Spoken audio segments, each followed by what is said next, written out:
She slapped and divorced his wife. Their servant stood up and said, "I love her." No one knew he was a secret billionaire. He loved her deeply. At first he sent her secret messages because her stepmother had sold her for money. He knew she was in pain, so he joined their house as a servant, just to protect her. A truly great love story. Hi, my beautiful family. It's your Mr. Peter. Before we begin, allow me to place a prayer like a gentle hand over your heart. May the light of heaven kiss your soul today. May peace rise within you like a quiet morning river. May every weight you carry become lighter, and every shadow in your heart be chased away by love. I pray that unexpected kindness finds you, that joy knocks on your door when you least expect it, and that your soul rests in the truth, that you are worthy, you are deeply seen, and you are endlessly loved. No matter what you're walking through, may grace walk beside you. Now, my beautiful family, today's story is close to my heart. James will speak it aloud, but I wrote every word, with love, with care, and with all the emotion you've come to know from me. But before we begin, may I ask you something gently? Are you getting bored by my introductions? I know I speak from the heart. I just hope my words still reach yours. And just to say this with love, in my stories, when I describe someone, it's never to divide. It's always to honor. My stories celebrate beauty in all its forms, always through a lens of love. And now, if you feel led, say a prayer for me today. Just one simple prayer from your heart. That's all I ask. And please, family, watch the full story. Don't leave halfway. Every second carries emotion, healing, and purpose, and I want to share all of it with you. Like the video, drop a comment, even just a heart. Let me feel that you're still here. Now take a breath. Let the world slow down for a moment. And let James begin the story. A story not just written, but lived from my heart to yours.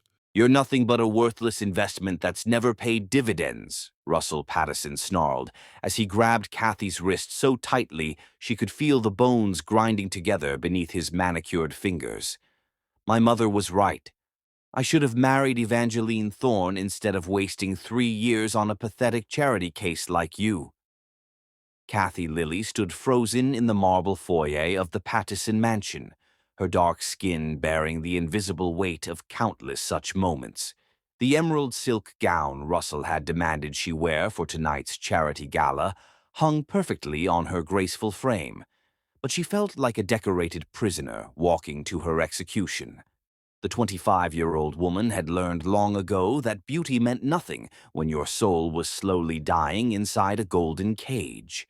Her grandmother's words echoed in her memory. "Beauty without freedom is just another kind of prison, baby girl."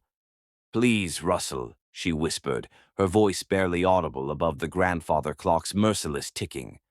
"I just asked if we could arrive a few minutes late, so I could finish setting up the silent auction items you requested." "Did I ask for your opinion?" His cold blue eyes flashed with the same cruelty that had become as familiar to her as breathing. Russell Patterson, heir to the Patterson textile fortune, stood 6 feet tall with perfectly styled blonde hair and the kind of aristocratic features that graced magazine covers. To the outside world, he was Charleston's most eligible bachelor who had graciously married a beautiful black woman, proving his progressive values. He was charming at charity galas, thoughtful in business meetings, and beloved by society matrons who praised his generous spirit. Behind closed doors, he was the architect of her systematic destruction, and only Kathy knew the monster that lived beneath his public facade. You'll learn to move faster, or you'll learn what real consequences feel like. The threat hung in the air like poison as Kathy's stepmother's words echoed in her memory. "Your lucky Russell Patterson wants to marry you, girl. Do you know what I'm getting for this arrangement? Enough money to live comfortably for the rest of my life. Don't you dare mess this up." Cordelia Blackthorne had sold her stepdaughter like livestock when Kathy turned 19, presenting the marriage as a fairy tale opportunity. "A wealthy white man wants to make you his wife," she had said with dollar signs dancing in her eyes. "You'll live in a mansion, wear designer clothes, never want for anything." What Cordelia had failed to mention was that Russell's proposal came with conditions that made Kathy more of an employee than a wife. The massive crystal chandelier above them cast fractured rainbows across the imported Italian marble, each shard of light reminding Kathy of how broken she felt inside. The mansion's opulent grandeur, Persian rugs worth more than most people's homes, oil paintings from renowned artists, furniture that belonged in museums, felt like a beautiful mausoleum where her dreams had come to die. "Fix your face," Russell commanded, checking his Rolex with practiced indifference. "The Weatherbys will be at this gala, and if you embarrass me in front of Charleston's most influential family, you'll regret it for weeks." His smile was sharp enough to cut glass. "Remember what happened the last time you failed to impress my business associates." Kathy's ribs still ached from that lesson. She had accidentally mentioned her college literature degree during a dinner party, causing Russell's guests to ask why such an educated woman wasn't working. Russell's response had been swift and private, a reminder that her only job was to look beautiful, stay silent, and never outshine him intellectually. The sound of expensive heels clicking across marble announced the arrival of Octavia Pattison, Russell's mother and the unofficial queen of Charleston society. Octavia stood in the doorway like a perfectly preserved viper, her silver hair sculpted into an elaborate chignon, and her pale eyes scanning Kathy with undisguised disdain. "Russell, darling, I hope you've reminded your wife about proper behavior tonight," Octavia said, her voice dripping with cultured venom. "The Ashford family specifically requested that she not discuss politics, current events, or anything requiring actual thought. We can't have a repeat of last month's disaster." Last month's disaster had been Kathy's attempt to contribute to a conversation about education reform. Her thoughtful insights had been met with stunned silence, not because they weren't intelligent, but because Russell's social circle couldn't reconcile her eloquence with their preconceived notions. Russell had spent the entire drive home reminding her that her role was ornamental, not intellectual. "She understands her place," Russell assured his mother while adjusting his platinum cufflinks. "Don't you, Kathy?" "Yes," Kathy whispered, hating how small her voice sounded in the cavernous space. The word tasted like ashes in her mouth, but she had learned that resistance only prolonged the punishment. Darius Pattison emerged from the library, holding a crystal tumbler filled with amber liquid that probably cost more than most people's monthly rent. Russell's older brother possessed the same cruel beauty as his sibling, but where Russell's cruelty was explosive, Darius was calculatingly cold. His dark hair was slicked back perfectly, and his gray eyes held the warmth of winter storm clouds. "Mother, you're being too harsh," Darius said with mock sympathy. "Kathy tries so hard to fit in with civilized society. It's not her fault she was raised in such modest circumstances." The way he said modest made it sound like a disease. Kathy closed her eyes for a moment, remembering the small but happy apartment she had shared with her grandmother before the woman died. Grandmother Lily had filled their humble home with love, books, and dreams of a better future. She had saved every penny to send Kathy to college, believing education was the key to breaking generational cycles. If she could see Kathy now, trapped in luxury but devoid of love, she would weep. "The car is waiting," Russell announced, grabbing his black cashmere coat. "And Kathy, remember that tonight's charity auction is raising money for literacy programs. Try not to let the irony of an uneducated woman supporting education become too obvious." The casual cruelty of his words hit her like a physical blow. Kathy held a bachelor's degree in English literature from the University of South Carolina, graduating magna cum laude, despite working 2 jobs to supplement her scholarship. She had dreamed of becoming a teacher, of inspiring young minds the way her grandmother had inspired her. Instead, she had become a silent decoration in Russell's perfectly orchestrated life. As they walked toward the waiting limousine, Kathy caught a glimpse of herself in the hall mirror. The woman staring back was stunning. High cheekbones, warm brown eyes that once sparkled with intelligence and humor, full lips that used to smile freely. But there was something indefinably broken about her expression, as if her spirit was slowly being erased. The charity gala would be another performance in the theater of her marriage. She would stand by Russell's side, smile when expected, remain silent when dismissed, and endure the pitying looks from other wives who recognized her situation, but were too afraid of Octavia Patterson's social power to intervene. Tonight, like every night for the past 3 years, Kathy would play the role of the grateful wife who had been rescued from poverty by a generous man. She would pretend that the emerald necklace around her throat wasn't a collar, that the designer gown wasn't a costume, and that the mansion wasn't a prison. But deep in her heart, in a place Russell couldn't reach no matter how hard he tried, a small flame of hope still flickered. Somewhere, somehow, there had to be more than this. There had to be someone who would see her as more than an ornament, more than a trophy, more than a mistake to be corrected. As the limousine pulled away from the mansion, Kathy pressed her face against the cool window and whispered to herself the same words she had repeated every day for 3 years. There has to be more than this. She had no idea that tonight someone would finally answer her silent prayer. Chapter 2. The Guardian Angel. Smile wider, you pathetic excuse for a wife, or I'll give you something to really cry about when we get home, Russell hissed into Kathy's ear as they entered the grand ballroom of the Charleston Heritage Hotel, his fingers digging into her elbow with enough force to leave fingerprint bruises beneath the silk of her gloves. The charity gala was in full swing, with Charleston's elite draped in their finest jewels and most expensive facades. Crystal chandeliers cast golden light across the sea of tuxedos and evening gowns, while a string quartet played softly in the corner, their music barely audible above the symphony of artificial laughter and carefully modulated conversations about stock portfolios and summer homes.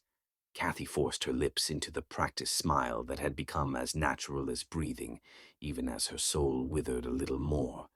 She had perfected this expression over 3 years of marriage, bright enough to suggest happiness, but not so radiant as to draw attention away from Russell. He required her to be beautiful, but not breathtaking, charming, but not memorable, present, but not truly seen. "There's Senator Whitmore," Russell murmured, his grip tightening possessively. "Remember, if he asks about your background, you're from a modest family who raised you with proper values. No mention of scholarships, student loans, or that pathetic apartment you grew up in." Across the ballroom, John Flanders stood, nursing a glass of champagne he had no intention of drinking, his steel gray eyes fixed on the woman who had haunted his dreams for 6 months. At 32, John commanded respect in every room he entered, not just because his tech empire was worth billions, but because he possessed the kind of quiet confidence that came from building something meaningful from nothing. His black hair was perfectly styled but not overly formal, and his custom-tailored tuxedo fit his tall, athletic frame like it had been crafted by angels. But tonight, none of his accomplishments mattered. Tonight, he was just a man watching the woman he loved being systematically destroyed by a monster in expensive clothes. John had first seen Kathy at the Magnolia Foundation dinner 6 months ago. She had been standing alone on the hotel balcony, her face turned toward the stars with an expression of such profound longing that it had taken his breath away. For just one moment, when she thought no one was watching, her mask had slipped, revealing the brilliant, resilient woman trapped beneath Russell Patterson's suffocating control. That glimpse had changed everything for John.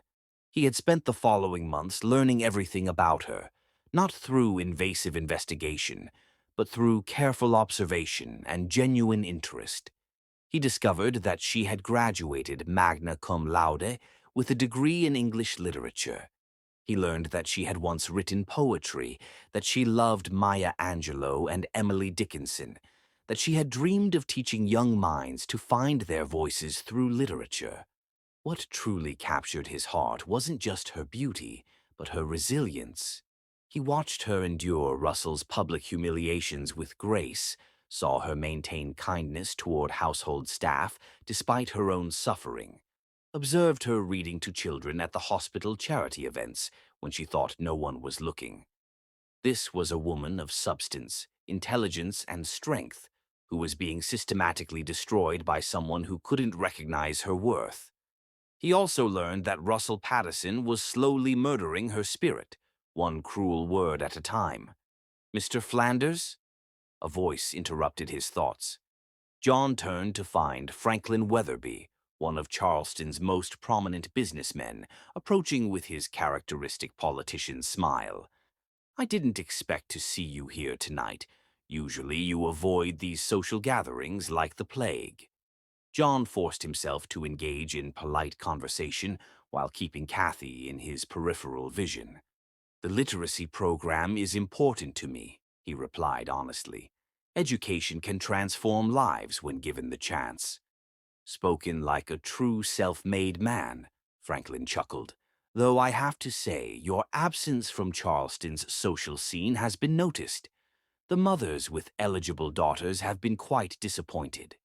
If only they knew, John thought grimly, that his heart belonged entirely to a woman who was being systematically broken just 50 feet away. As if summoned by his thoughts, Russell's voice cut through the elegant chatter like a blade.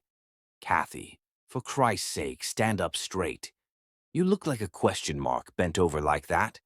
Do you want people to think I married a woman with no breeding?" John's hands clenched into fists as he watched Kathy immediately straighten her shoulders, her beautiful face carefully blank, despite the humiliation coloring her cheeks. The emerald necklace around her throat, which John recognized as worth more than most people's houses, might as well have been a chain for all the freedom it represented. "I should circulate," John told Franklin, already moving toward the source of his heart's constant ache. He approached the group surrounding Russell Patterson with the casual confidence of a man accustomed to commanding attention. Russell, Octavia, and Darius were holding court near the silent auction tables, their conversation a masterclass in veiled insults and social dominance. "Russell," John said smoothly, extending his hand. "John Flanders. I don't believe we've been formally introduced." Russell's eyes lit up with the kind of greed that always appeared when he sensed an opportunity for advancement. Everyone in Charleston knew John Flanders by reputation, the tech mogul who had revolutionized data security and made billions in the process. Securing his friendship could open doors that even the Patterson name couldn't budge. "Mr. Flanders, what an honor," Russell gushed, his entire demeanor shifting into charm mode. "Allow me to introduce my family, my mother, Octavia Patterson, my brother Darius, and my wife, Kathy." John's breath caught as Kathy raised her eyes to meet his for the first time. Up close, she was even more stunning than he had imagined. Her warm brown eyes held depths of intelligence and pain that made his chest tighten with protective fury. When she offered her gloved hand, he took it gently, as if it were made of the finest porcelain. "Mrs. Patterson," he said softly, his voice carrying a warmth that made her eyes widen slightly. "It's a pleasure to meet you." "The pleasure is mine, Mr. Flanders," she replied in the carefully modulated tone Russell had trained her to use. But John caught the slight tremor in her voice, the way her breath hitched when their skin touched, even through the fabric of her gloves. "Kathy doesn't say much," Russell interjected with a laugh that held no humor. "She's more of a decorative asset than a conversationalist. Beautiful to look at, but not much going on upstairs, if you know what I mean." The insult hit John like a physical blow, and he watched in horror as Kathy's face went carefully blank, her shoulders hunching slightly as if trying to make herself smaller. This was clearly a familiar humiliation, delivered with the casual cruelty of long practice. Actually, John said, his voice carrying just enough edge to make Russell pause, I find that the most interesting conversations often come from people who choose their words carefully rather than those who simply enjoy hearing themselves speak. The rebuke was subtle but unmistakable. Octavia's eyes narrowed dangerously, while Darius studied John with newfound interest. Russell's smile became strained, uncertain how to respond to someone who clearly outranked him socially and financially. But it was Kathy's reaction that mattered most to John. Her eyes flew to his face, searching for mockery or pity, but finding only genuine respect and something that looked suspiciously like admiration. For just a moment, her carefully constructed mask slipped, revealing a glimpse of the brilliant woman she had been before Russell began systematically destroying her confidence. "Perhaps you'd honor me with a dance later, Mrs. Patterson," John asked, his tone making it clear that he was asking her directly, not seeking Russell's permission. "Oh, Kathy doesn't dance," Russell said quickly, his hand moving to her waist in a gesture that looked possessive rather than affectionate. "She's rather clumsy, actually, 2 left feet and all that." John's jaw tightened imperceptibly. He knew from his research that Kathy had been on her high school dance team and had taught ballroom dancing to help pay for college. Russell was systematically stripping away every source of her confidence and joy. "That's a shame," John replied smoothly. "I find that dancing can be quite therapeutic. Sometimes we just need the right partner to help us remember how to move with grace." The words were directed at Kathy, but their meaning was clear to everyone in the group. This wasn't just about dancing, it was about finding someone who would treat her as an equal partner rather than a possession to be controlled. As the evening progressed, John found himself making a decision that would have seemed impossible just hours earlier. Watching Russell continue to belittle and diminish the woman he loved, seeing the way Kathy grew smaller and more invisible with each casual cruelty, John realized that his billions and his influence meant nothing if he couldn't protect the one person who mattered most. That night, after returning to his penthouse overlooking Charleston Harbor, John sat in his study and made the most important decision of his life. He contacted Franklin Whitfield, a former intelligence operative who now ran a discreet consulting firm specializing in identity creation for witness protection programs and high-profile divorces. "I need a bulletproof identity as a domestic servant," John explained during their clandestine meeting. "Someone who can pass the most rigorous background checks that old money families conduct." Within 2 weeks, Franklin had crafted Jonas Fletcher, a real person with documented employment history at European estates, verifiable references from families who had been compensated handsomely for their discretion, and even doctored photographs showing John with altered facial hair and different styling. The cover included plastic surgery consultation records suggesting he had undergone subtle facial modifications after a car accident, explaining any discrepancies if someone thought he looked familiar. If being a billionaire wasn't enough to reach Kathy, then he would become whatever he needed to be. He would give up his luxury, his status, his entire public identity if necessary, just to be close enough to protect her from the daily cruelties that were slowly killing her spirit. Love, John had learned that night, didn't recognize the boundaries of social class or personal pride. Love meant being willing to become a servant, if that was the only way to save the woman who had become his whole world with just one look. Within a week, Jonas Fletcher would be applying for a position in the Patterson household, armed with nothing but determination and a love so profound it could move mountains, or at least one broken woman's heart. Chapter 3. Silent Messages. If you can't even manage to keep the staff in line, what good are you? Russell's voice cracked like a whip across the breakfast room as he threw his morning newspaper at Kathy's feet, his face twisted with the kind of rage that had become as predictable as sunrise. "The new butler you hired has been rearranging things without permission, and I found a white rose in the hallway that has no business being there." Kathy flinched as the newspaper scattered across the Persian rug, her hands trembling as she bent to gather the pages. 3 weeks had passed since Jonas Fletcher had joined their household staff, and while his presence brought an inexplicable sense of comfort, it also seemed to amplify Russell's cruelty, as if her husband sensed some threat to his absolute control. "I'm sorry, Russell," she whispered, her voice barely audible above the grandfather clock's relentless ticking. "I'll speak with him about maintaining proper boundaries." But even as she spoke the words, Kathy's heart rebelled against them. The white roses that had been appearing throughout the house weren't intrusions. They were the first beautiful things she had seen in years that weren't tainted by obligation or manipulation. Each morning she found one perfectly placed where only she would notice, beside her favorite reading chair on the windowsill of the music room where she used to play piano, tucked into the pages of the poetry books she thought no one knew she still treasured. Jonas Fletcher had arrived at the Pattison mansion like an answer to a prayer Kathy hadn't dared voice. Tall and dignified, with kind gray eyes and gentle hands, he carried himself with the quiet confidence of someone accustomed to managing the most demanding households. His references were impeccable. He had supposedly served European aristocracy and American old money with equal skill. But there was something different about him that Kathy couldn't quite identify. Where other servants in the Pattison household had learned to become invisible, Jonas seemed to see everything. When Russell screamed at her for serving his coffee at the wrong temperature, Jonas appeared with a perfectly heated replacement before she could apologize. When Octavia criticized her posture during dinner parties, Kathy would later find a book on etiquette with encouraging notes written in elegant handwriting.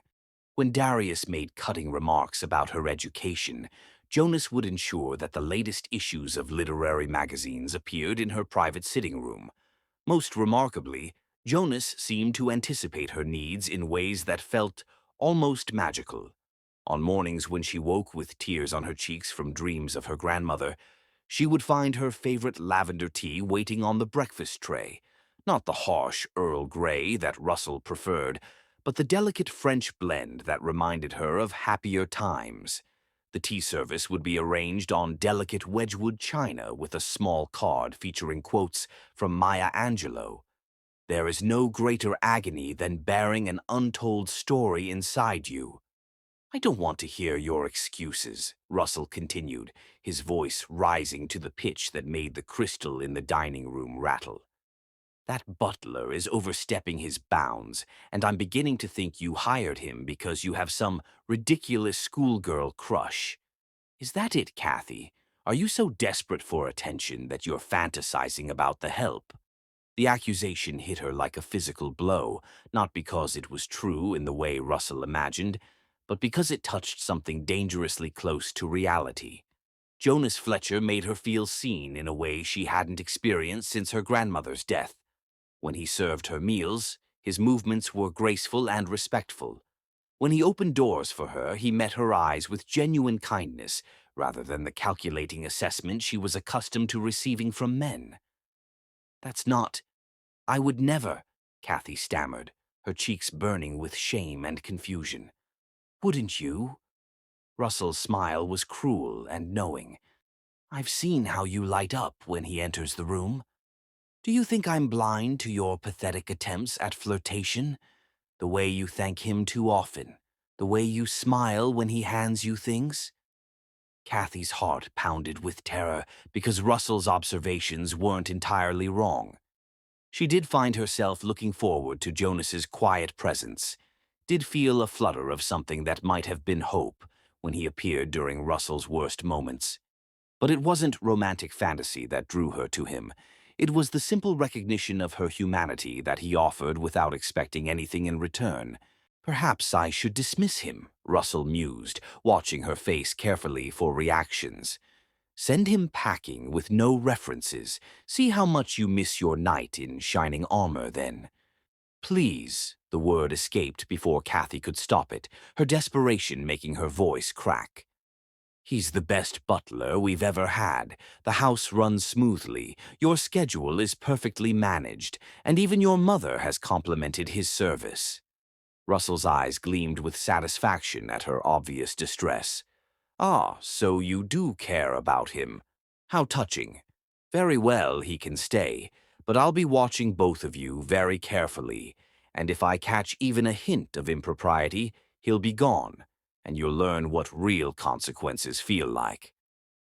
Later that afternoon, as Kathy retreated to the conservatory to tend the orchids that were one of her few remaining joys, she found Jonas carefully adjusting the temperature controls with the precision of someone who understood the delicate balance required for the exotic flowers to thrive. "Mrs. Pattison," he said softly, turning toward her with that same respectful attention that never failed to surprise her, "I was ensuring your orchids have optimal growing conditions. The Phalaenopsis seem to be struggling with the humidity levels." "You know about orchids?" she asked, unable to hide her amazement.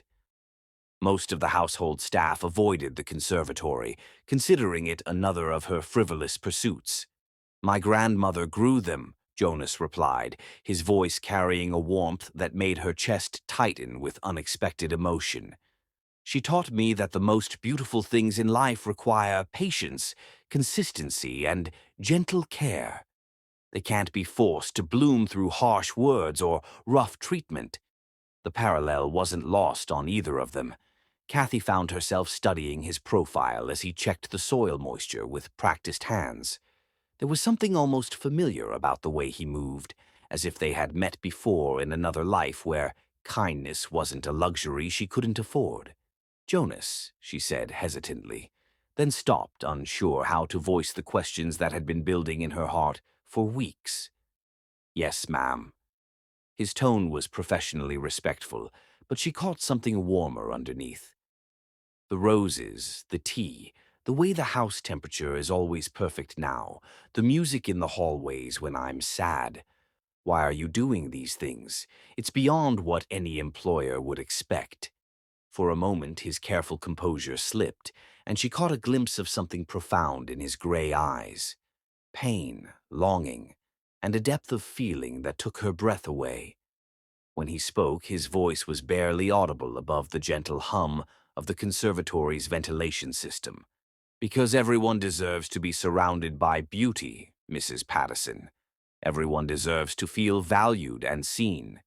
You bring light into this house simply by existing in it, and that light should be celebrated, not diminished." Tears sprang to her eyes before she could stop them. No one had spoken to her with such gentle reverence in years. The words wrapped around her wounded heart like a healing balm, making her remember what it felt like to be treated as a human being rather than a possession. "I don't understand," she whispered. "Why would you risk your position for someone like me?" Jonas stepped closer, close enough that she could see the flecks of silver in his gray eyes, close enough to feel the warmth radiating from his presence. "Because you're not someone like anyone, Mrs. Pattison. You're extraordinary, and anyone with eyes to see would consider it an honor to ensure your happiness." The sound of footsteps in the hallway made them spring apart, but not before Kathy saw something in Jonas's expression that made her heart race with dangerous possibilities. As Russell's voice echoed through the house demanding her presence, Jonas straightened his shoulders and assumed his professional demeanor. "I should return to my duties," he said formally, but as he passed her, he whispered so softly she almost missed it. "You deserve so much more than this. You're precious beyond measure." That night, as Kathy lay in her separate bedroom listening to Russell's drunken snoring through the adjoining wall, she clutched the Maya Angelou quote Jonas had left on her nightstand. "If you don't like something, change it. If you can't change it, change your attitude." For the first time in 3 years, Kathy began to wonder if change might actually be possible.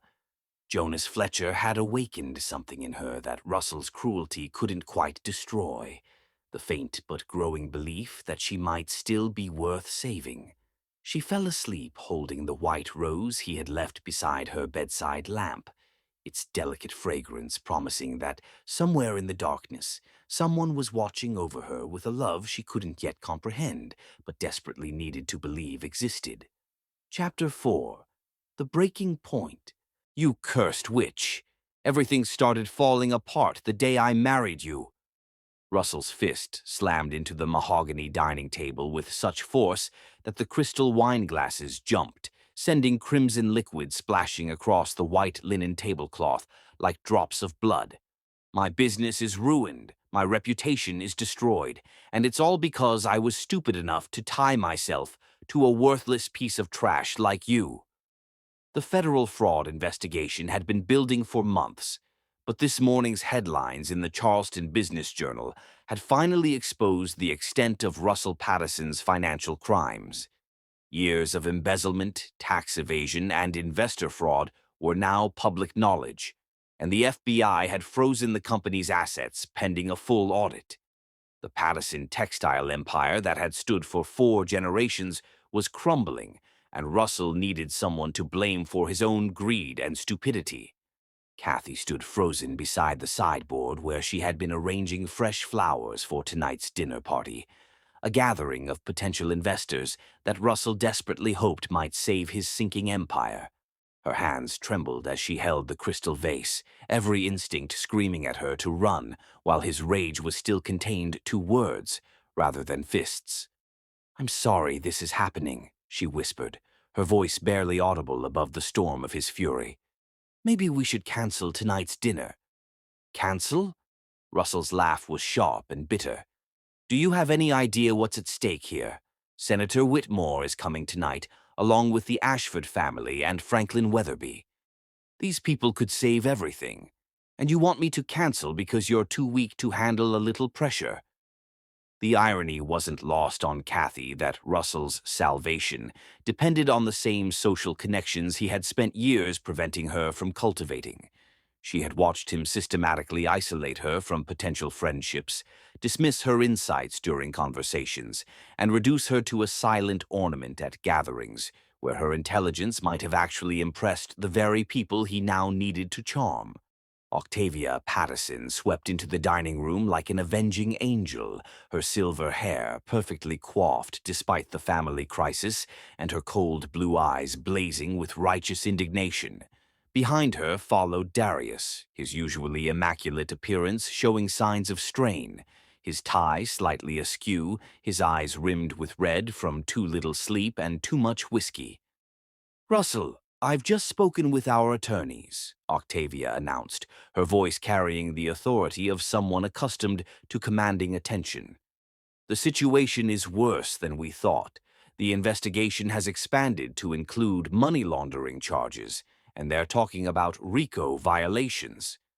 Darius nodded grimly, loosening his tie with the gesture of a man watching his world collapse. "Our legal team says we need to prepare for the possibility of criminal charges, asset forfeiture, prison time, the whole nightmare scenario. This is all your fault." Russell whirled on Kathy with such sudden violence that she stepped backward, her hip hitting the sideboard hard enough to bruise. "I should have listened to Mother from the beginning. I should have married Evangeline Thorne and stayed within our own social circle instead of trying to be progressive by marrying some charity case." "Russell, please," Kathy began, but his hand struck her cheek with a sound like a gunshot, sending her stumbling against the wall. "Don't you dare speak," he roared, his face flushed with alcohol and rage. "You've brought nothing but bad luck to this family from the day you walked through our door. My business was thriving before I married you. My reputation was spotless. My future was secure."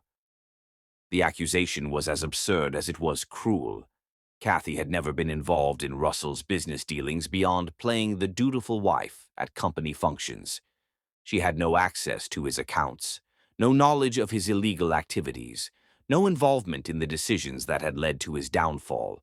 But Russell needed someone to blame, and she was the most convenient target.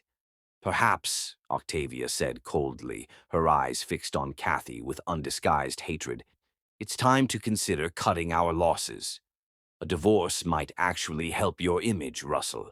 Show the public that you're willing to make hard choices to distance yourself from unsavory associations. The suggestion hung in the air like poison gas. Kathy felt the blood drain from her face as she realized that Octavia wasn't just talking about ending a marriage, she was talking about destroying Kathy's entire life. Without Russell's financial support, she would have nothing. No money, no home, no family to turn to. Cordelia Blackthorne had made it clear years ago that Kathy was dead to her if the marriage failed. That's actually not a terrible idea, Darius mused, studying Kathy with the dispassionate calculation of someone evaluating livestock. Evangeline Thorne has been remarkably supportive during this crisis. Her family has connections that could prove invaluable, and a marriage alliance might demonstrate our commitment to rebuilding respectability. Evangeline, Russell repeated slowly, his eyes taking on the kind of calculating gleam that appeared whenever he sensed an opportunity for advancement. She's been very attentive lately, very understanding about my situation. Kathy's heart shattered as she realized they were discussing her replacement with the casual indifference of people rearranging furniture. 3 years of her life, 3 years of enduring Russell's cruelty and his family's disdain, and they were prepared to discard her like yesterday's newspaper. The sound of approaching footsteps announced the arrival of Jonas Fletcher, carrying a silver tray with coffee service for the family meeting. But as soon as he entered the room and saw Kathy's tear-stained face and the red handprint on her cheek, his entire body went rigid with barely controlled fury. "Sir," Jonas said, his voice carefully neutral despite the storm building in his gray eyes, "shall I postpone the evening's dinner service given the family's current discussion?" "Absolutely not," Russell snapped, seemingly oblivious to the danger radiating from the man he thought was merely a servant. "Tonight's dinner could save everything, and I won't let this useless woman ruin it for me." "Of course, sir," Jonas replied, but his eyes never left Kathy's bruised face. "Perhaps Mrs. Pattison would benefit from some ice for her cheek. I could prepare a compress." "She'll be fine," Russell interrupted harshly. "A little reminder of her place might actually improve her behavior tonight." The guests began arriving at 7 o'clock sharp, their expensive cars pulling up to the mansion's circular drive, while Kathy stood in the receiving line with makeup carefully applied to hide the worst of the bruising. Senator Whitmore and his wife, the Ashford family, Franklin Weatherby, and several other influential figures gathered in the formal dining room, their conversations carefully avoiding any mention of the scandal that dominated Charleston's gossip circles. Kathy moved through the evening like a ghost, serving wine, ensuring plates were cleared efficiently, and maintaining the perfect smile that had become as natural as breathing.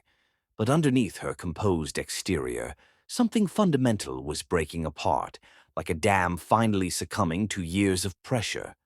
The final crack came during the main course, as Russell was explaining his restructuring plans to Senator Whitmore. Kathy was refilling wine glasses when her trembling hands betrayed her, sending Bordeaux streaming across the contract documents Russell had laid out for the senator's review. The silence that followed was deafening. Every face at the table turned toward Kathy with expressions ranging from embarrassment to horror, while Russell's face cycled through several shades of purple before settling on a white-hot rage that he barely contained beneath his public mask. "How clumsy of me," Russell said with a strained laugh, his voice carefully modulated for their guests, even as his eyes promised retribution. "Darling, perhaps you should retire for the evening. You seem unwell."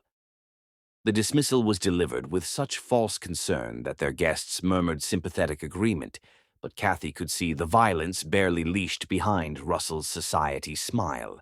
She knew that once their guests departed, she would pay dearly for this humiliation.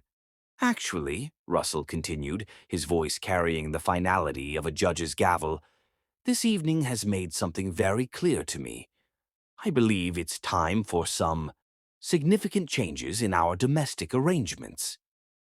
After the guests had departed in uncomfortable silence, Russell's carefully maintained facade exploded into the fury she had expected. "You worthless, clumsy piece of garbage," he roared, his fist connecting with her face in the privacy of their home. "I want a divorce. I refuse to be dragged down by this pathetic excuse for a woman any longer." The words echoed in the sudden silence like bullets finding their target. Kathy looked around the table at faces that carefully avoided meeting her eyes. These people who had accepted her hospitality for 3 years were now witnesses to her public humiliation and destruction. But it was the sight of Jonas Fletcher standing in the doorway, his hands clenched into fists and his entire body shaking with rage, that finally gave her the strength to move. Without a word, she walked out of the dining room, climbed the stairs to her bedroom, and began packing the few possessions that truly belonged to her.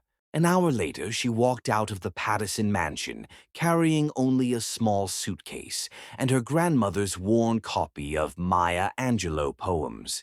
She had no money, no car, no place to go, but for the first time in 3 years, she was free. Behind her, Jonas Fletcher watched from an upstairs window as the woman he loved disappeared into the Charleston night and began planning the complete destruction of Russell Pattison's remaining world. Chapter 5. Unexpected Refuge. Bed assignments are first come, first served, and if you can't handle sleeping on a cot with a bunch of other desperate women, there's always the street. The intake coordinator at Safe Harbor Women's Shelter said, with the weary indifference of someone who had seen too many broken women pass through her doors to maintain much compassion. "Lights out at 10, breakfast at 6, and if you're not clean and sober, you're gone." Kathy clutched her small suitcase tighter as she followed the coordinator down a narrow hallway that smelled of industrial disinfectant and despair. The shelter was clean but institutional, with fluorescent lighting that cast harsh shadows and painted concrete walls decorated with inspirational posters that felt more like mockery than encouragement. "You are stronger than you think," proclaimed one faded sign above a row of metal folding chairs where women sat staring at nothing with the hollow eyes of the truly defeated. 3 weeks had passed since Kathy walked out of the Pattison mansion, and each day had brought fresh humiliations as she discovered just how thoroughly Russell had isolated her from any means of independence. The bank accounts she thought were jointly held turned out to be solely in his name. The cards he had given her were merely authorized user accounts that he had canceled within hours of her departure. The prenuptial agreement her stepmother had pressured her to sign without legal representation had been deliberately crafted to leave her with nothing in case of divorce. Even her college transcripts had been mysteriously lost when she tried to apply for teaching positions, though she suspected Russell's influence extended into the education system more than she had realized. "This is your bunk," the coordinator said, indicating a narrow cot squeezed between two others in a room that housed 12 women. "Keep your belongings locked up or they'll disappear. Some of these ladies haven't had much practice respecting other people's property." The woman in the next bunk looked up from the paperback romance novel she was reading, her eyes taking in Kathy's expensive but rumpled designer dress with a mixture of curiosity and resentment. "First time in a place like this?" she asked, her voice carrying the kind of street wisdom that came from hard experience. "Yes," Kathy whispered, sitting carefully on the edge of her assigned cot. The mattress was thin and lumpy, and she could feel the metal frame through the inadequate padding. "You'll learn," the woman said with dark humor. "Rich husband throw you out." Kathy nodded, unable to trust her voice. The woman, who introduced herself as Carmen, had been living in the shelter for 4 months after her husband's gambling addiction cost them their home. She had 3 children in foster care and worked 2 minimum-wage jobs while trying to save enough money for an apartment deposit. "They all think they own us," Carmen continued, her voice hardening with familiar anger. think they can use us up and throw us away when we stop being useful. But we survive, honey. We survive because we have to. That night, lying on the uncomfortable cot, surrounded by the sounds of 12 women trying to find peace in sleep, Kathy felt the first wave of nausea that she initially attributed to stress and the unfamiliar cafeteria food. But as the days passed and the morning sickness became more pronounced, a terrifying possibility began to form in her mind. She had been so focused on surviving Russell's emotional abuse that she hadn't paid attention to the subtle changes in her body. The exhaustion she had blamed on stress, the sensitivity to certain smells, the way her clothes had been feeling slightly tighter. All symptoms she had ignored in the chaos of her marriage's collapse.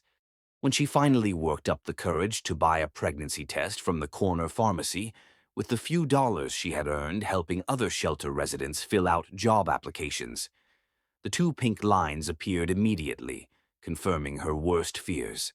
She was pregnant, alone, homeless, and completely dependent on a system designed for temporary crisis management rather than long-term support. The public health clinic where she went for confirmation was another study in institutional efficiency over compassion. Fluorescent lights hummed overhead as she sat in a waiting room filled with other women whose circumstances ranged from teenage pregnancy to elderly women seeking basic health care they couldn't afford elsewhere. "Mrs. Patterson." The nurse's voice carried a slight note of confusion as she read the name from Kathy's identification. "The doctor will see you now." Dr. Odelsa Morel was a young woman with kind eyes and gentle hands who seemed genuinely concerned about Kathy's welfare. As she confirmed the pregnancy and began discussing prenatal care options, Kathy found herself breaking down completely, sobbing with a desperation that surprised even her. "I don't know what I'm going to do," Kathy whispered through her tears. "I have no money, no home, no family to help me. The baby's father, he's not a good man. He won't want anything to do with this child." Dr. Odelsa Morel handed her a box of tissues and sat quietly while Kathy composed herself. "There are resources available," she said gently. "Programs for pregnant women, assistance with housing and medical care. You don't have to face this alone." "I need to know how far along I am," Kathy said, wiping her eyes. "I need to understand what I'm dealing with." The ultrasound appointment was scheduled for the following week at Charleston General Hospital. Kathy took the bus across town, her stomach churning with anxiety as she tried to prepare herself for whatever she might discover. The radiology department was busy with patients coming and going, and she felt invisible among the crowds of people dealing with their own medical concerns. "Mrs. Patterson," the ultrasound technician called, a middle-aged woman with a no-nonsense manner who had clearly performed thousands of these procedures. "Let's take a look and see what we're working with." The gel was cold against Kathy's skin as the technician moved the transducer across her abdomen, studying the images that appeared on the monitor with professional concentration. Suddenly, her expression changed, and she leaned forward with renewed interest. "Well, this is interesting," the technician murmured, adjusting the equipment to get a better view. "Congratulations, Mrs. Patterson. You're having twins." The words hit Kathy like a physical blow. Twins, two babies, double the responsibility, double the expense, double the challenge of raising children as a single mother with no resources. She stared at the monitor where two tiny forms were visible, their hearts beating in steady rhythms that seemed impossibly fast. "Are they—" she began, then stopped, unsure how to voice her questions. "Both appear healthy and developing normally," the technician said kindly, recognizing the fear in Kathy's voice. "You're about 12 weeks along, which puts your due date in early spring. And from what I can see, they're both girls. Twin daughters."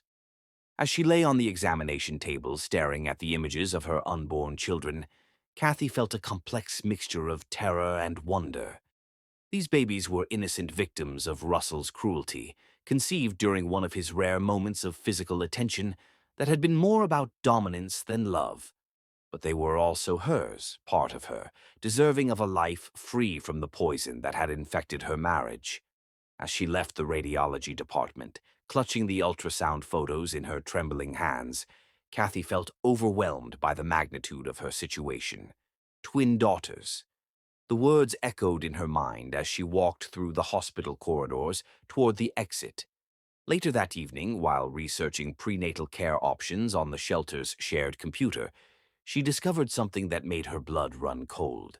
A gossip blog post from 3 weeks ago showed Russell at a charity event, laughing with Evangeline Thorne and boasting to reporters, "I'm finally free to marry someone who can actually contribute to the family legacy.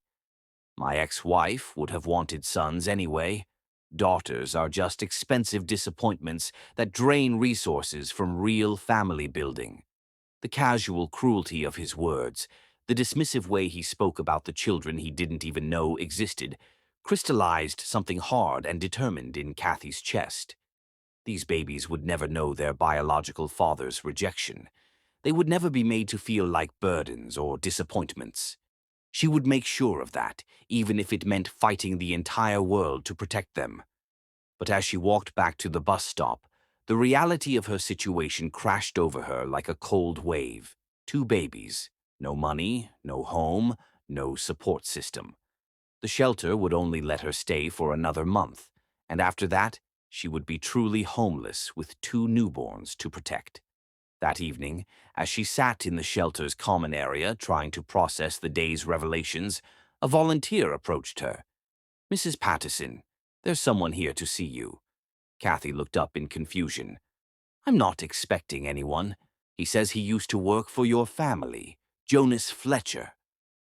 Kathy's heart stopped. Jonas had somehow found her, but he looked different somehow, more polished, more authoritative, wearing clothes that suggested wealth rather than service. When he spoke, his voice carried the same kindness she remembered from the Patterson mansion, but there was something else now, a confidence that seemed almost familiar. "Mrs. Patterson," he said softly, his gray eyes filled with concern. "My name is John Flanders. I think it's time we had an honest conversation." As Kathy stared at the man who had been her protector in disguise, she realized that her world was about to change again, but this time, perhaps, for the better. The twins kicked gently in her womb as if sensing that their future had just taken an unexpected turn towards something that might actually resemble hope. Chapter 6. The Protector Revealed. "You must think I'm some kind of pathetic fool, believing that a billionaire would actually care about a homeless pregnant woman who can't even figure out how she ended up in this mess." Kathy's voice cracked with exhaustion and disbelief as she stared at the man she had known as Jonas Fletcher, her mind struggling to reconcile the gentle servant with the powerful figure now standing before her in the shelter's dingy common room. John Flanders felt his heart shatter at the pain in her voice, at the way she had learned to expect cruelty, even from kindness. 3 weeks of watching her from a distance as she navigated the shelter system, 3 weeks of fighting every instinct to swoop in and rescue her, had nearly destroyed his self-control. But he had waited because he needed her to see him as her choice, not her savior. "Kathy," he said softly, using her first name for the first time, and the intimacy of it made her breath catch, but also triggered a flash of panic. "May I sit with you? I have so much to explain, and I need you to understand that everything I'm about to tell you comes from a place of love, not pity." She gestured weakly to the plastic chair beside her, her hands unconsciously moving to protect her still small belly where her daughters were growing. The distinction mattered because Russell had made it clear that he wanted nothing to do with children who weren't sons. But even as she tried to process John's revelation, her trauma responses kicked in. The hypervigilance, the constant scanning for danger, the assumption that kindness would eventually be weaponized against her. "I don't understand," she whispered, her voice shaking. "Why would someone like you—" I'm nobody. I'm broken. I'm carrying another man's children, and I have nothing to offer you except problems and— Stop, John said gently but firmly. Those are Russell's lies speaking, not your truth. Recovery from abuse isn't linear, and I know you might not be able to believe what I'm telling you right now, but I'll wait as long as it takes for you to see yourself the way I see you. I've been John Flanders for 32 years, he began, his voice gentle but steady. I built my company from nothing, made my billions through technology and determination. I could have anything money can buy, go anywhere in the world, meet anyone I want to meet. He paused, his gray eyes never leaving her face. But 6 months ago, I saw you on a hotel balcony, and everything changed. Kathy remembered that night, the Magnolia Foundation dinner where Russell had spent the evening criticizing her dress, her posture, her failure to impress his business associates. She had escaped to the balcony to breathe, to look at the stars and remember that there was a world beyond her cage. You were so beautiful, John continued, his voice thick with emotion. But it wasn't just your beauty that captured me. It was the way you stood there, looking up at the stars with such longing, such hope despite everything you were enduring. I knew in that moment that I was looking at the woman I wanted to spend my life with. That's impossible, Kathy whispered, shaking her head. You don't know me. You don't know what I am, what I've done, how I've failed. You haven't failed, John interrupted firmly, leaning forward to capture her hands in his. You survived. You endured 3 years of systematic abuse from a man who should have cherished you, and you never lost the essential goodness that makes you who you are. Tears spilled down her cheeks as she tried to pull her hands away, but his grip was gentle and insistent. I became Jonas Fletcher because it was the only way I could be close to you, the only way I could protect you without making you feel obligated to me. Love makes us do impossible things, Kathy. I gave up my entire life, my identity, my comfort, because serving you as a butler was more meaningful than ruling an empire without you. The magnitude of his sacrifice hit her like a physical blow. This man, this brilliant, powerful man, had willingly become a servant for her, not because he wanted to possess her or control her, but because he wanted to ease her pain. The roses, she said suddenly, understanding flooding through her. The tea, the books, the way you always appeared when Russell was at his worst. I've been in love with you from the moment I first saw you, John said, his voice breaking with the weight of months of hidden feelings. I would give up everything I own just to see you smile genuinely once. I would spend the rest of my life working as your servant if it meant you were safe and happy.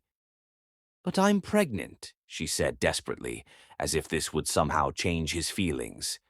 With twins, girls, Russell's children, even though he doesn't want them.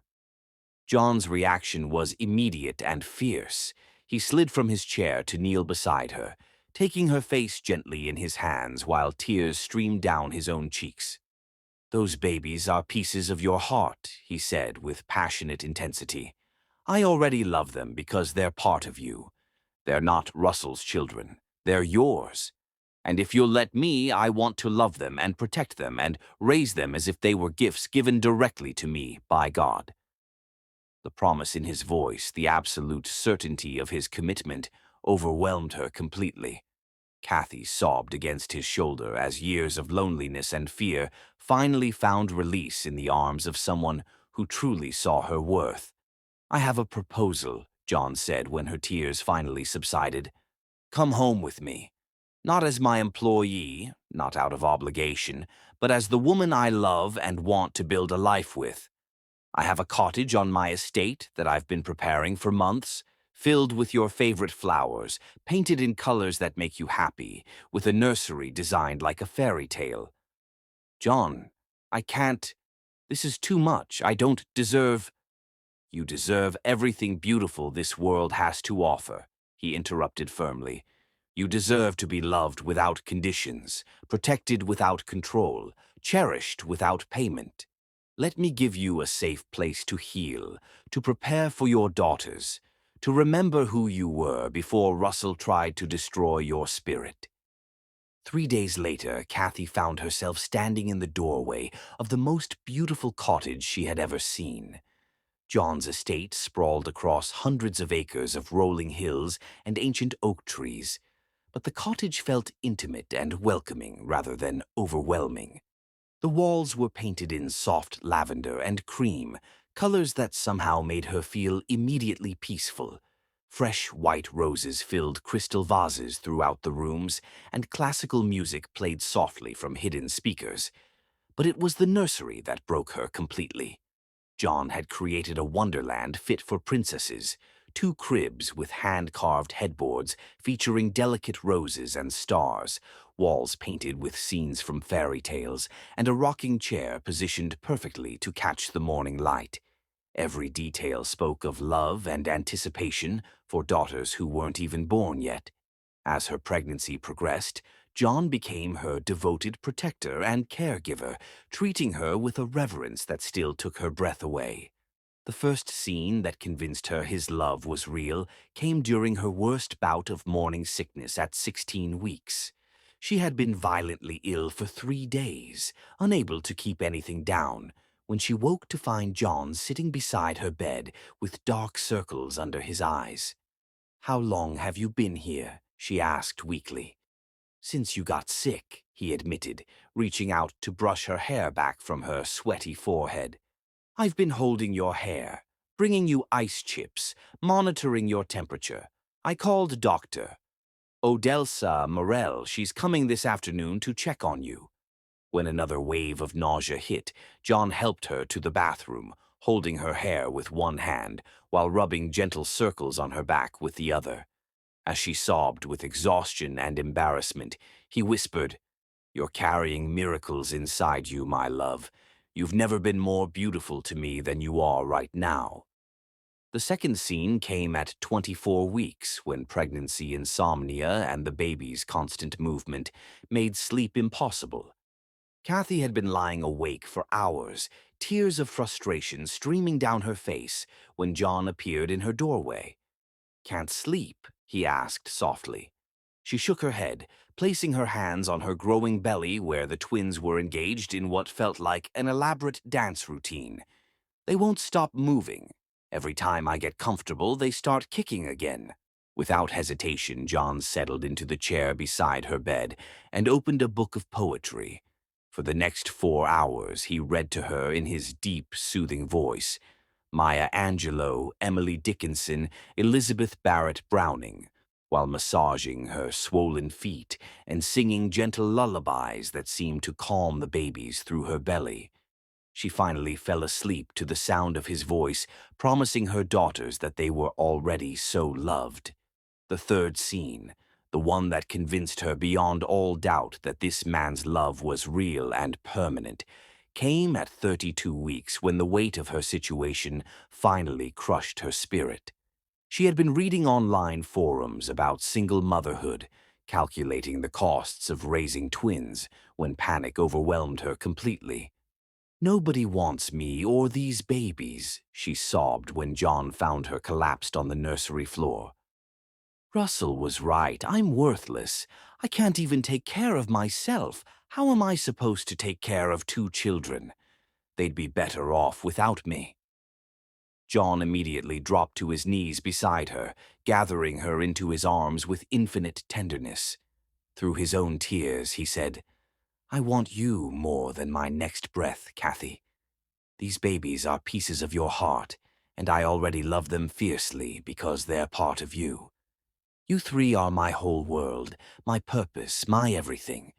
I will spend the rest of my life proving that you are wanted, treasured, and absolutely essential to my happiness."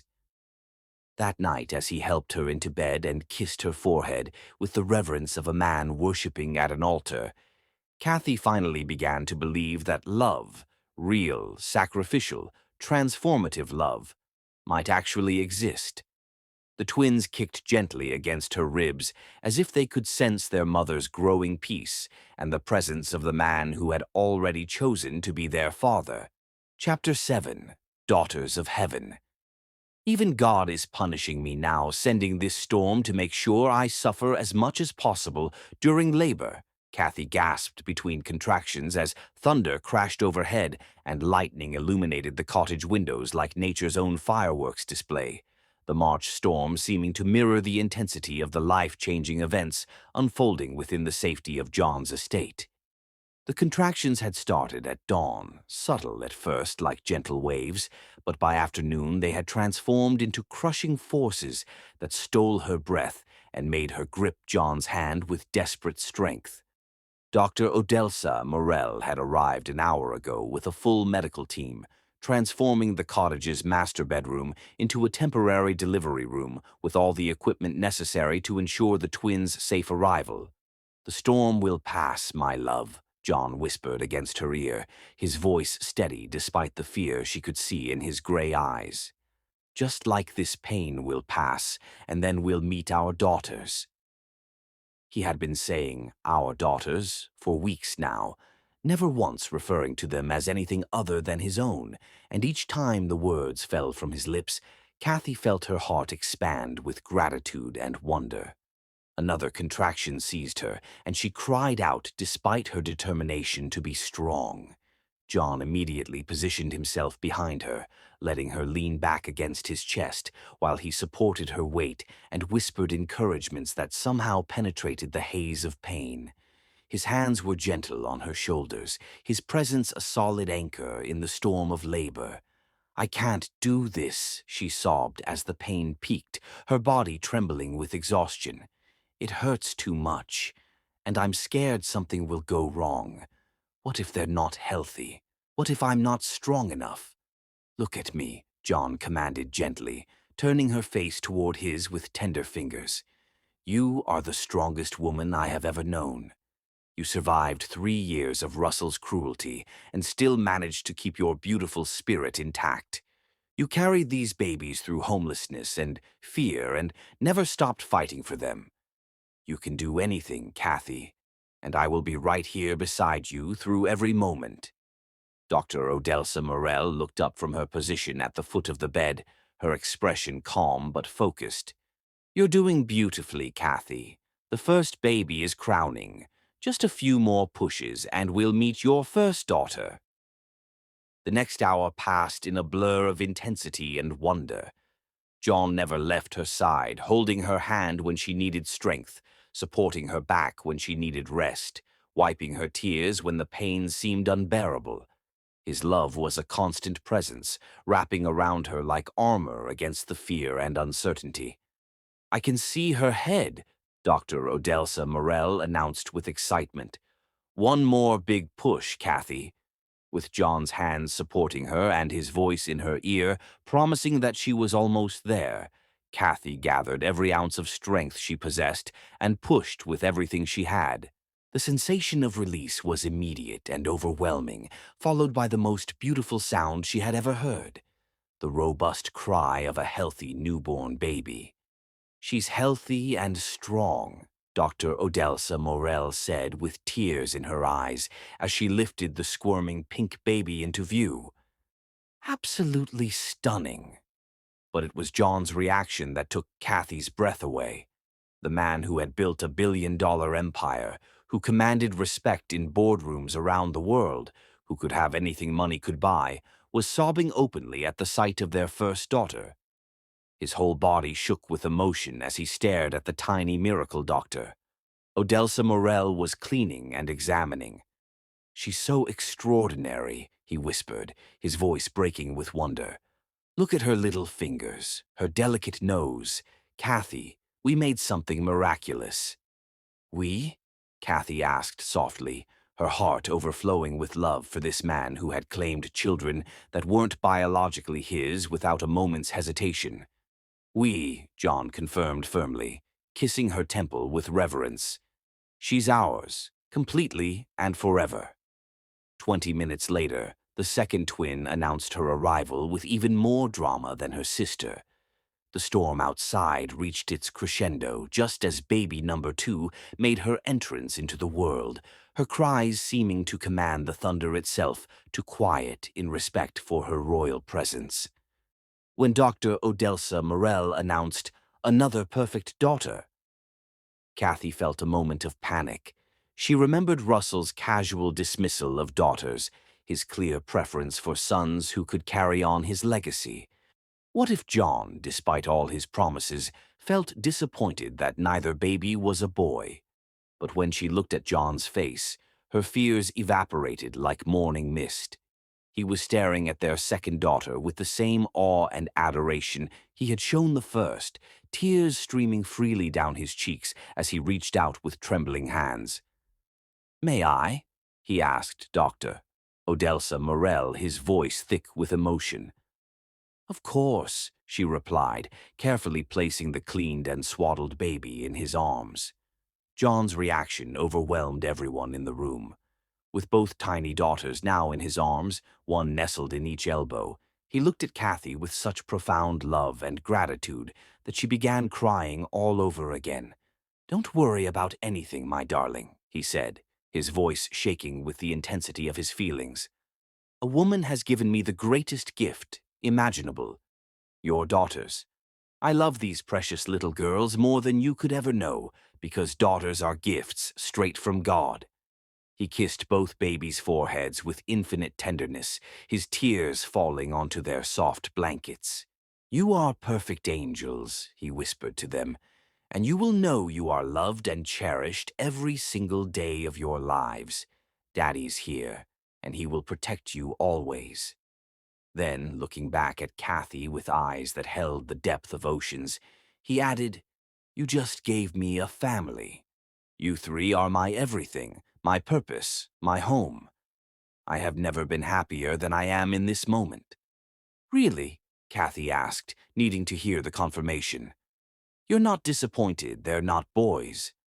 You don't wish—" "Kathy," John interrupted, his voice fierce with certainty, "these daughters are exactly what I hoped for, exactly what I prayed for.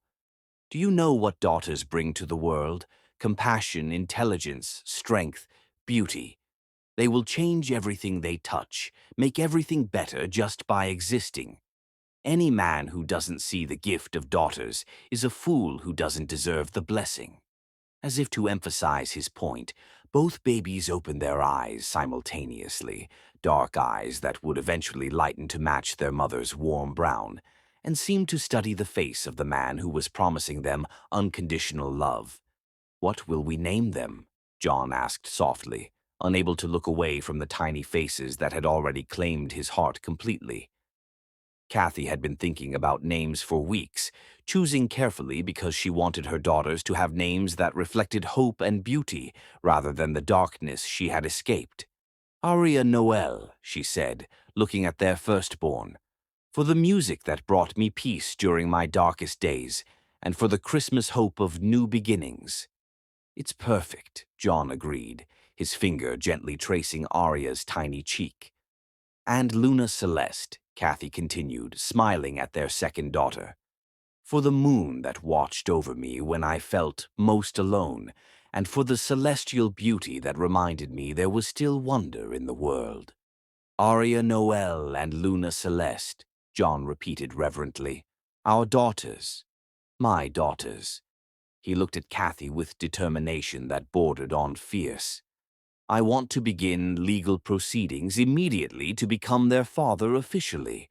I want them to have my name, my protection, my inheritance. Everything I have will be theirs." Dr. Odelsa Morel cleared her throat gently, reminding them of her presence. "I've delivered hundreds of babies," she said with tears in her eyes, "but I've never seen anything more beautiful than what just happened in this room. Those little girls are incredibly lucky to have parents who love them so completely." As the storm outside finally began to calm, John settled into the rocking chair beside Kathy's bed, with both daughters still in his arms. The sight of this powerful man cradling two tiny babies with such tender care, singing softly to them while they slept, filled Kathy with a peace she hadn't known was possible. "Thank you," she whispered, though the words felt inadequate for the magnitude of what he had given her. "Thank you," John replied, his eyes never leaving the faces of their sleeping daughters. "For trusting me with your heart, for sharing these miracles with me, for making me a father. I will spend every day of my life proving worthy of this gift." Outside, the storm clouds were breaking apart to reveal the first stars of evening, as if heaven itself was celebrating the arrival of Aria Noel and Luna Celeste Flanders. Two little girls who would grow up knowing they were wanted, treasured, and loved beyond measure by the man who had chosen to be their father from the very first moment he held them in his arms. Chapter 8. The Reckoning Begins. Those children are my ticket back to relevance, and I'll be damned if I let some tech billionaire raise my daughters when they could be worth millions in child support and inheritance claims. Russell Patterson snarled into his cheap flip phone, his voice echoing off the walls of the studio apartment that had become his prison since losing everything to federal investigators and John Flanders' calculated destruction of his remaining prospects. Russell's obsession with the twins had nothing to do with fatherly love and everything to do with financial desperation and wounded pride. His lawyer had explained that biological children of billionaire John Flanders, even stepchildren, would be entitled to substantial inheritance rights. More importantly, a high-profile custody battle would generate media attention that Russell could leverage into book deals, interview payments, and the kind of notoriety that desperate men could monetize. But deeper than greed was Russell's pathological need to win against John Flanders. The man who had exposed his crimes, destroyed his family's reputation, and stolen his wife had become the target of Russell's obsessive hatred. If he couldn't reclaim his fortune or status, he could at least hurt the man who had everything Russell had lost. 2 years had transformed Russell from Charleston's golden boy into a broken man scrambling for survival in the ruins of his former empire. The federal fraud conviction had cost him 18 months in minimum security prison, followed by 5 years of probation and a lifetime ban from working in the financial sector. His mother, Octavia, had disowned him publicly to save what remained of the family reputation, while his brother Darius had fled to Europe after his own involvement in the money laundering scheme came to light. But Russell's greatest torment came from watching Kathy's transformation through social media posts and society page photographs. The broken woman he had discarded was now radiant and confident, appearing at charity galas and foundation events as John Flanders' partner, her intelligence and grace finally given the platform they deserved. She ran 3 successful charitable organizations, spoke at conferences about domestic violence recovery, and had become one of Charleston's most respected philanthropists. The sight of her happiness, the knowledge that she had not only survived his cruelty but thrived beyond his wildest imagination, filled Russell with a rage that consumed him day and night. He had expected her to come crawling back within months, desperate and broken, ready to accept any scraps of affection he might offer. Instead, she had found someone who valued her worth and built a life that made his former existence look pathetic by comparison. "Mr. Patterson," his court-appointed lawyer said with barely concealed distaste, "pursuing custody of children you've never met is an expensive proposition, and frankly, your chances of success are minimal given your criminal record and complete absence from their lives." "I don't care about the odds," Russell snapped, pacing the cramped space between his fold-out couch and kitchenette. "Those are my biological daughters, which gives me rights. And John Flanders has enough money to make fighting me worth my while. He'll pay whatever it takes to avoid a custody battle, especially once I start talking to the media about how he stole my wife and children." The truth was far different from Russell's delusional narrative. Through careful investigation, he had discovered that Kathy was raising twin daughters, who would be turning 2 years old next month. Daughters born exactly 9 months after he had last touched his wife in a moment of drunken aggression that he barely remembered. The timing was perfect for his purposes, even though he felt nothing but resentment toward children he had never wanted in the first place. Meanwhile, 50 miles away in the sanctuary of John's estate, Kathy was experiencing the kind of happiness she had never believed possible.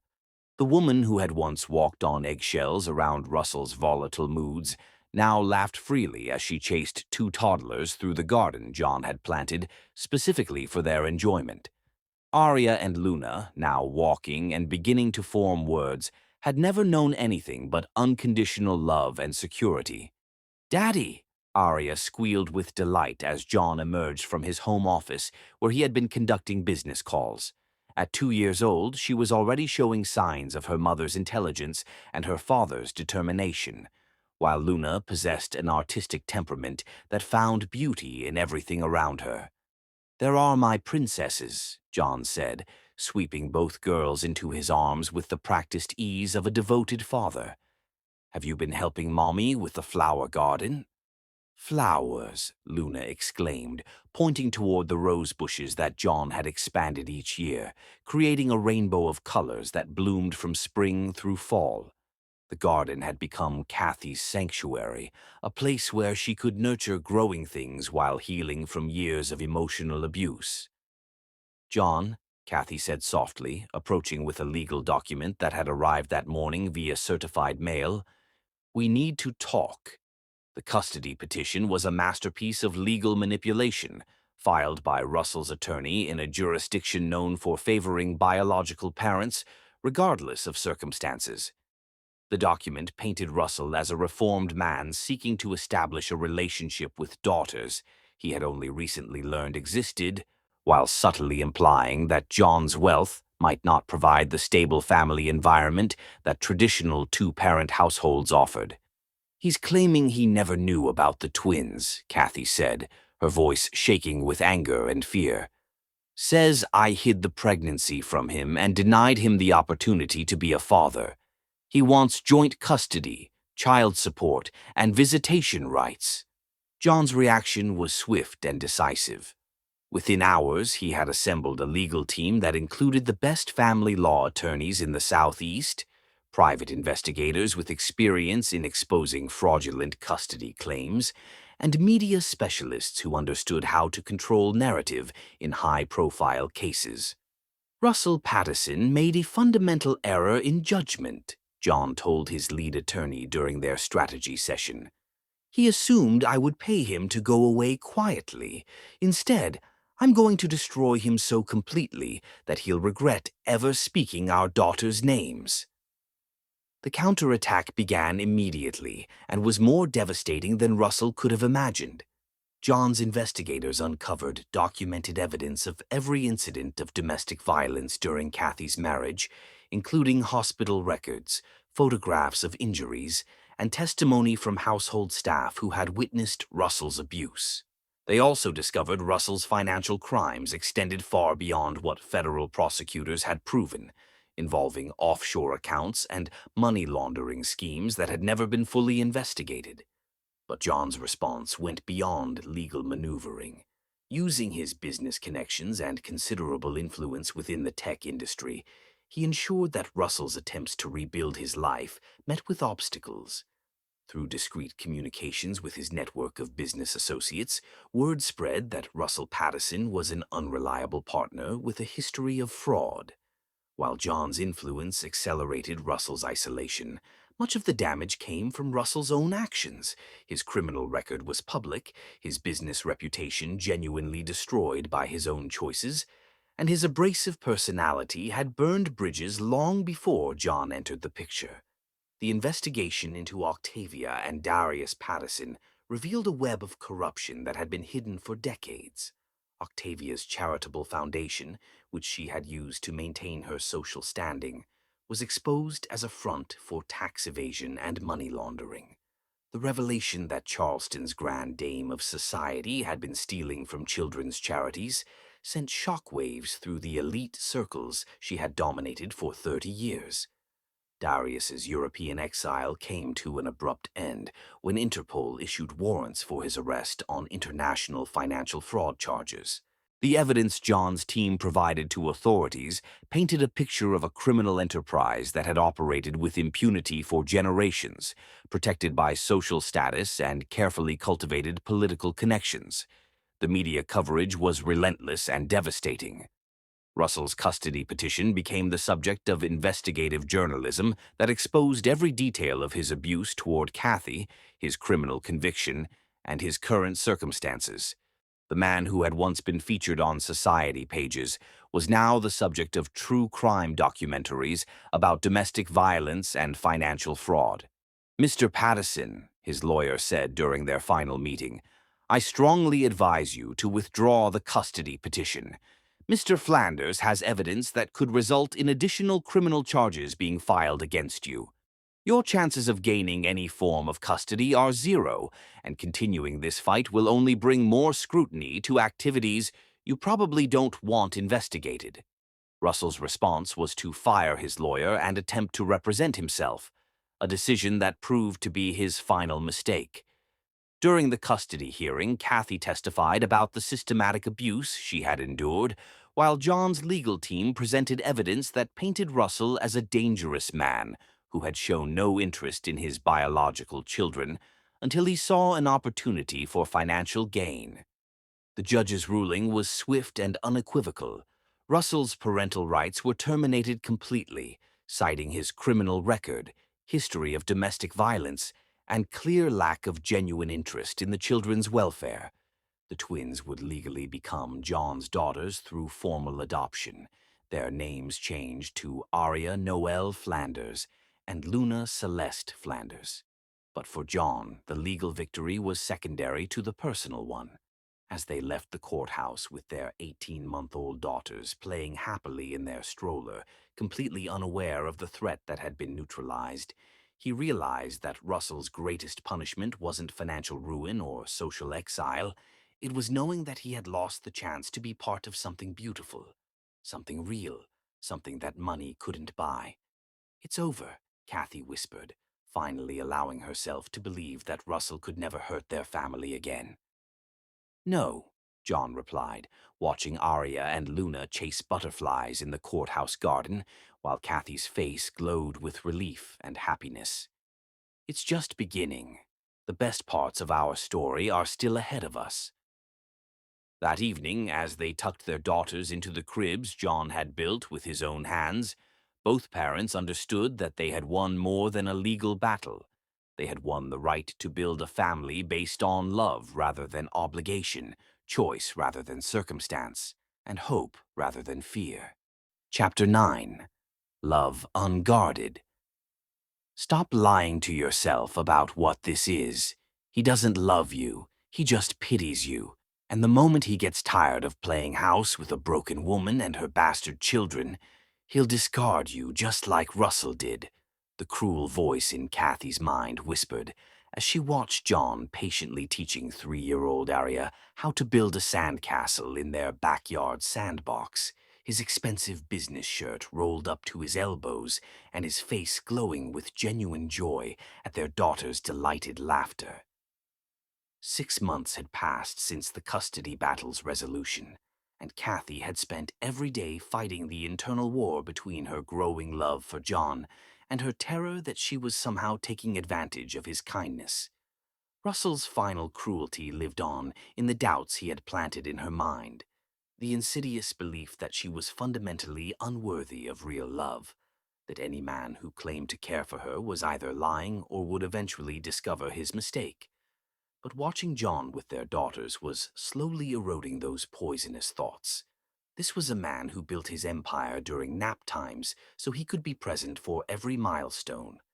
He had missed board meetings to attend Arya's first steps and canceled international trips when Luna showed signs of teething discomfort. When the 2-year-old twins had nightmares, it was John who appeared in their room with warm milk and gentle songs, his deep voice chasing away monsters real and imagined. "Mommy, look," Arya called out, pointing to the elaborate sandcastle structure that was taking shape under John's patient guidance. "Daddy says it's big enough for princesses." "It's beautiful, sweetheart," Kathy replied, her heart clenching with the familiar mixture of wonder and fear that accompanied every moment of happiness in this new life. The twins had never known John as anything other than their father. They had no memory of the shelter, no awareness that he wasn't their biological parent, no understanding that their family had been born from tragedy and transformation. Luna walked over from her position near the flower garden, her small hands filled with the white roses that still appeared mysteriously throughout the estate. At 2 years old, she was developing into an artist like her mother, seeing beauty in shadows and light that others missed. She had John's patience and Kathy's sensitivity, combined with a creativity that manifested in everything from finger paintings to elaborate block constructions. "Daddy, flowers for Castle," Luna announced with the serious concentration of a 2-year-old on a mission, offering her treasure to John with the solemnity of a diplomat presenting state gifts. "Perfect, Luna Bell," John said, using the pet name that never failed to make their youngest daughter giggle. "Every castle needs beautiful flowers. You have excellent artistic sense." As Kathy watched this scene, her daughters playing with the man who had chosen to love them without condition, their laughter mixing with the sound of birds in the ancient oak trees, she felt something shift fundamentally in her chest. The realization hit her like lightning. She wasn't grateful to John Flanders. She was desperately, completely, hopelessly in love with him. The knowledge terrified her more than Russell's worst rages ever had. Love had meant pain and humiliation with Russell, a transaction where her worth was constantly evaluated and found wanting.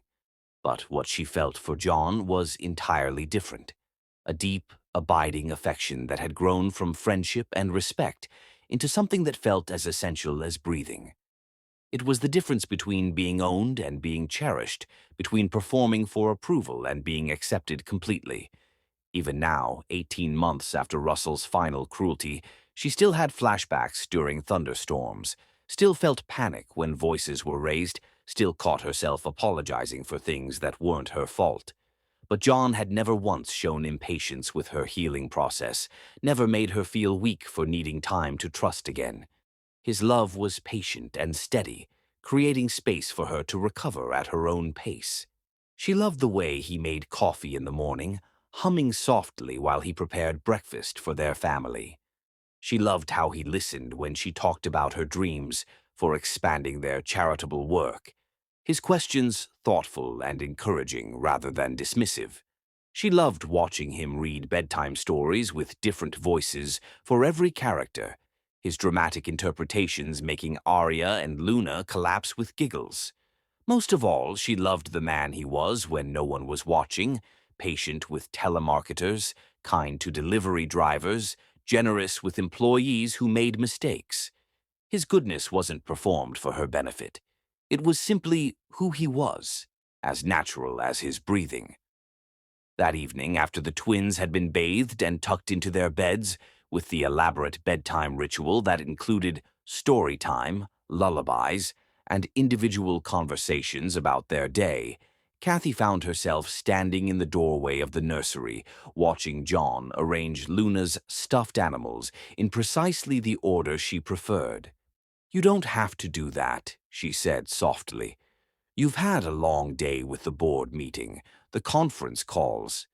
"There's nothing I'd rather be doing," John replied, his voice carrying the sincerity that had become as familiar as her own heartbeat. "This is the best part of my day. Being here with you and the girls, this is when I feel most like myself." He straightened Luna's favorite blanket, a soft pink throw that had been a gift from Dr. Odelsa Morel, and checked that the nightlight was positioned to cast comforting shadows rather than scary ones. Every movement spoke of practiced love, of a man who had learned his daughter's needs and preferences through devoted attention rather than obligation. "John," Kathy said, stepping into the room, "can we talk?" Something in her tone made him look up sharply, his gray eyes immediately searching her face for signs of distress. "Of course. Is everything all right? Did something happen today?" They moved to the garden swing he had built for her during her pregnancy, a two-person bench suspended from the strongest oak tree on the property and positioned to catch both sunrise and sunset. The May evening was perfect, warm but not humid, filled with the scent of jasmine and the sound of crickets beginning their nightly chorus. "I need to tell you something," Kathy began, her hands twisting in her lap as she struggled to find words for feelings that seemed too big for language. "I've been thinking about us, about what this is, about what I feel." John went very still beside her, and she could sense him holding his breath. "Kathy, if you're feeling pressured in any way, if you need space or time—" "No," she interrupted, finally finding the courage to look directly into his eyes. "That's not what I mean. John, I love you. Not because you saved me, not because you've given me and the girls a home, not out of gratitude or obligation. I love you because you showed me what my heart was created for." The words hung between them like a bridge she had finally found the courage to cross. John's face went through a series of emotions: surprise, wonder, hope, and finally a joy so profound it took her breath away.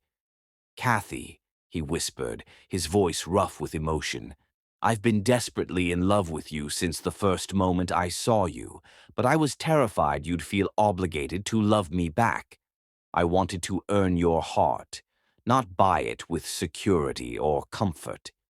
"You did earn it," she said firmly, reaching for his hands.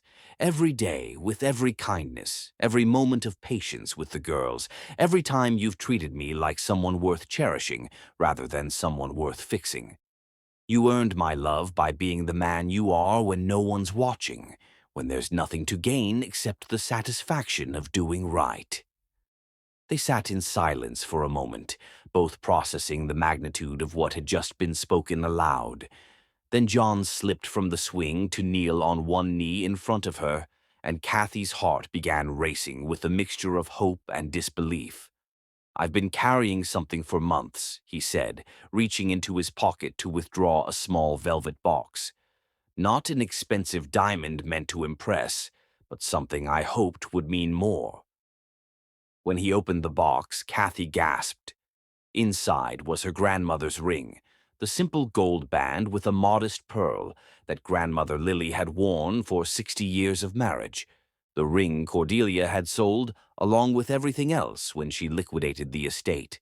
"How did you—" Kathy began, tears already streaming down her cheeks. "I tracked it down through auction records and private collectors," John said, his own voice thick with emotion. "It took 8 months and more money than the ring is worth monetarily, but I knew what it would mean to you. Your grandmother's love story, her belief in lasting commitment. I wanted that to be part of our beginning." He took her left hand gently in his thumb tracing over her knuckles with reverence. "Kathy Lily, will you let me love you and our daughters for the rest of my life? Will you marry me not because I can provide for you, but because you believe we can build something extraordinary together? Because you trust me with your heart the same way I've trusted you with mine?" "Yes," she whispered, then louder, with the conviction of a woman finally free to choose her own destiny. "Yes, yes, absolutely yes." As John slipped the pearl ring onto her finger, it fit perfectly, as if her grandmother's blessing was reaching across time to sanctify this moment. Kathy felt the last chains of her past finally fall away. She was no longer Russell's victim or even John's rescued charity case. She was simply a woman choosing to love and be loved, building a future based on hope rather than fear. They kissed then, their first real kiss, as an engaged couple, surrounded by the garden John had planted for her, and serenaded by the sound of their daughter's peaceful breathing, drifting through open windows. Above them the first stars were appearing in the darkening sky, and soft snow began to fall like a blessing from heaven itself. "I love you," Kathy whispered against his lips, the words coming easier now that she had given herself permission to feel them fully. "I love you too," John replied, holding her close as if she were the most precious thing in his world. which, she finally understood, she truly was. Forever and always, my heart. Forever and always. Chapter 10. Forever begins now. Even on what should be the happiest day of her pathetic life, she'll never escape the truth that she's nothing but damaged goods that nobody really wanted until a billionaire needed a charity project, Russell muttered bitterly as he watched news coverage of the wedding on the television in his one-room apartment. The society pages he had once graced now featuring the woman he had discarded and the man who had destroyed him. The irony wasn't lost on him that John Flanders owned half the commercial properties in Charleston County, including the construction company where Russell had finally found work, cleaning porta-potties and hauling debris. His criminal record and bankruptcy had limited his employment options to the most menial labor, and in a city dominated by old money families who remembered his disgrace, even those opportunities were scarce.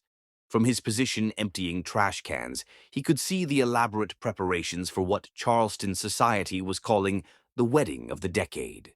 White silk pavilions had been erected throughout John's gardens, their elegant curves complementing the natural beauty of the rose gardens that had grown more spectacular each year. Thousands of white flowers created a fairyland setting, while string quartet musicians rehearsed beneath ancient oak trees that had witnessed centuries of human joy and sorrow. Everything was perfect, beautiful, and completely beyond Russell's reach or understanding. Inside the estate's main house, Kathy stood before a full-length mirror in the bridal suite John had specially prepared for this day. The woman looking back at her was radiant in a way that had nothing to do with the exquisite lace gown or the professional styling. At 29, she had finally grown into the confidence and grace that Russell had spent 3 years trying to destroy. "You look like a queen, Mommy," Arya said solemnly from her position on the velvet chaise, where she was carefully holding her flower girl bouquet. At 4 years old, she possessed a vocabulary that impressed adults, and a protective instinct toward her mother that sometimes made Kathy's heart ache with love.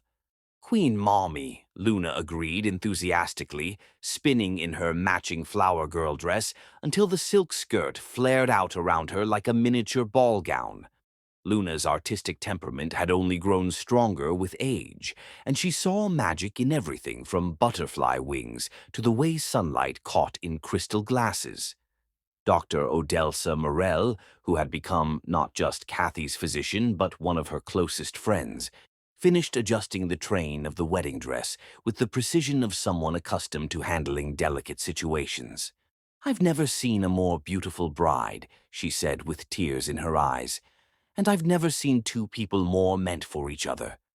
The wedding ceremony took place at sunset, with 300 guests witnessing the union of two people who had found love in the aftermath of trauma and built something extraordinary from the ashes of destroyed dreams. John stood at the altar in a custom-tailored tuxedo that emphasized his tall, strong frame, but it was the expression on his face as he watched Kathy walk down the aisle that took everyone's breath away. He looked at her as if she were a miracle he couldn't quite believe was real, as if he were the luckiest man who had ever lived, as if seeing her in that moment was worth every difficulty he had ever endured. The love shining in his gray eyes was so profound that several guests began crying before the ceremony even began. Arya and Luna, now steady on their feet at 2.5 years old, served as flower girls in matching white dresses with tiny embroidered hearts that John had personally designed. When they reached the altar, both girls took their places beside their parents with the confidence of children who had never doubted their place in the world. John's vows brought the entire assembly to tears. "Kathy, you taught me that love isn't about what I can give you, but about becoming the man worthy of your heart. You took a broken billionaire who thought success meant accumulating wealth and showed him that true richness comes from sharing your life with someone who sees your soul. You are my miracle, my purpose, my home. I promise to love you not just in the easy moments, but in the difficult ones. I promise to see you not as you were, but as you are becoming. I promise to build a life with you where our daughters know they are cherished, not for what they achieve, but for who they are. Kathy's response was equally powerful. John, you saved me not by rescuing me from my circumstances, but by showing me who I could become when someone believed in my worth.